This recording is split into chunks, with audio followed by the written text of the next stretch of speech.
Hi, all you SPMEs out there. Today's video has 3 points we're going to hit, and you're going to want to stick around because the third point is a secret as to exactly why Amazon should be considered, the most important reason we should consider using Amazon. So let's get into it. Today's topic is self-publishing on Amazon, pros and cons. Now, when you're first getting started with self-publishing, there are a lot of decisions. I've been thinking about it, and there's probably around 1,000 things you're going to want to pay attention to when you're getting started, but not all at once. We like to keep things as easy as possible here. But there are so many things, and one of those decisions you're going to have to consider is, should you publish on Amazon or shouldn't you? And there are many reasons we should or shouldn't. I mean, you may have heard things like, well, they're a monopoly, or how they use their money, are they greedy, or whatever the case might be.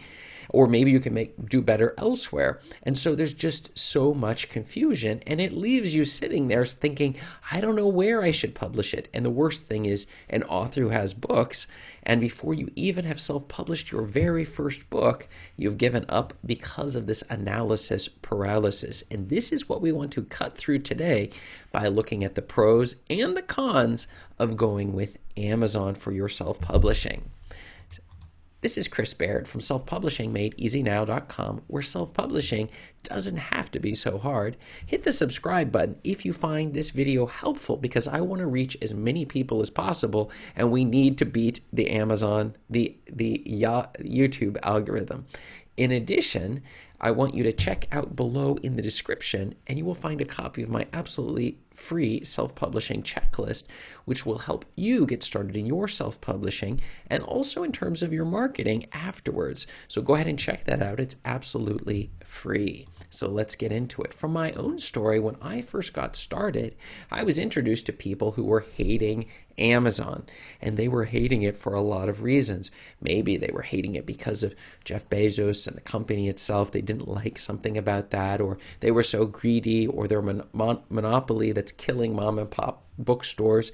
There were a lot of reasons, and I was listening to these people and considering that maybe I shouldn't go with Amazon, or that they were so big that you really would just be lost among the other books that they had. So I considered publishing outside of Amazon. In fact, I even did. I put my books on Fiverr and saw sales even coming through Fiverr.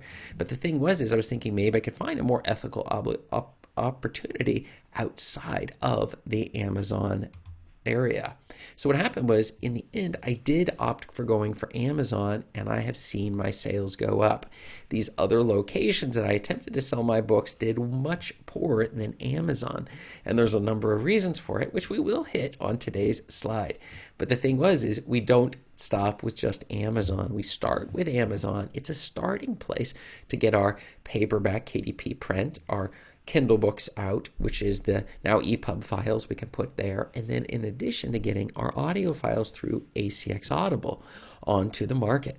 But then we didn't stop. We'd move on to Ingram Spark for both our EPUB books there and paperback, and then hardbacks on Lulu and EPUBs on Smashwords.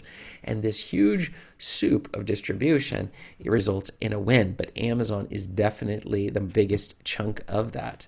And the thing is, do you really want to put all your eggs in one basket? That's another issue if you're addressing only going with Amazon. But let's get into the main point. So, self-publishing on Amazon, pros and cons?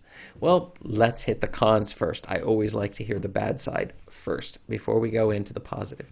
The cons would be, this company has a near monopoly. It is incredibly difficult for anybody else to compete with them. And so maybe you shouldn't stick with them. Maybe you should punish them. You know, after all, if it's a monopoly like Walmart or other companies that are always getting attacked because of them putting mom and pop places out of business, this is definitely a consideration. That might be a big issue for you with regards to just how much profit they're making. The other thing is, they can shut your account down whenever they want. So don't think for a second that you're permanently going to be there. They can decide that you violated their terms and services, and as a result, All of your royalties for the last month will not be given to you. In addition, they will simply take away all your stuff. Finally, if you happen to be playing games with them, here are the ones that I've seen previously used. For example, paying VAs to do reviews for you and having thousands of reviews and having them taken down, or doing click farms or selling reviews or anything along these lines. Amazon has been known to do forced arbitration, where they will literally come after you with a claim for $100,000, require you to fly to Seattle so that you can defend yourself with that $100,000 against you. And it's not a lawsuit, because then they can control that the records never become public record, and even set up an account. You agree with this forced arbitration.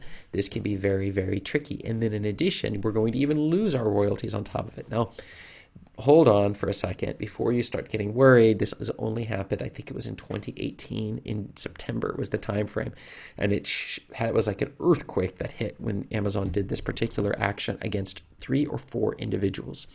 And so and at the time, I'm in within many communities, and one of those individuals was active in that community at one point, and that made everyone very nervous, as we're all trying to sell our books, trying different techniques, only to find out that Amazon doesn't like some of them.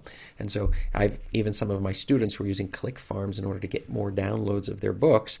This is also a very risky practice for which Amazon can do all sorts of stuff. So this is one of the cons of going with Amazon. So you definitely should consider that. And then our second point is the pros.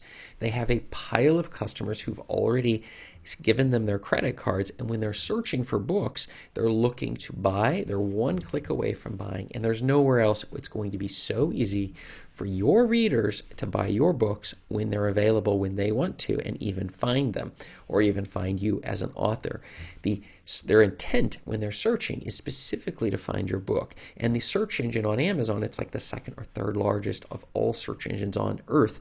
So this is something you're going to want to have your books in, competing with in those books. The other thing is they're the dominant leader, and they drive a ton of traffic. And if you're going to be successful as an author and a self-publisher, there are 2 things you must consider. One is traffic, and the other is conversions. Traffic is how many people are seeing your book, the cover of your book, or you're showing up in the search results. And then the conversions, how many people are, first of all, clicking to read the description, and secondly, clicking buy, or clicking on the author's name, or clicking the look through. In other words, we're looking at this click-through rate, the people who are seeing your ads and clicking through to see the books and such. And if your books are not on Amazon, you aren't going to be able to even run ads against them. So this is something you definitely need to consider if you're not going to go with Amazon. And so this is a huge pro and positive that we're going to have with it, something you should definitely consider. And when you're weighing out these 2, here comes the secret answer of the day. It's that Amazon is the easiest way of getting profits and increasing earnings. Things are already hard enough as a self-publisher. You have a lot of things that are going against you, and you really do not need one more thing to make your life so difficult. So it is highly recommended for you that you do not blow off Amazon and you push your books through Amazon. However, do not stop with just Amazon. Make sure, and you will thank me later, make sure your books are located on these other platforms. And you might be thinking, I don't know how to format my books for these other platforms, or even for Amazon for that matter. It just seems so confusing. Well, that's one of the reasons I created a course, if you can find below in the description, to help you. Formatting Made Easy. Book Formatting Made Easy is a course, and you will also be taught how to use the amazing tool Uto, which you can also find my affiliate link below in the description. These are the tools that I use, and you learn the exact steps that I use when I am going about doing it. So check out below for more information. My question for you today is, do you self-publish on Amazon? If you do, write yes below in the comments. If you've never done it, then write no below in the comments, because I need to hear from you to know exactly where you're coming from when it comes to Amazon. And check up above me here for more video answers to your self-publishing questions. Thanks.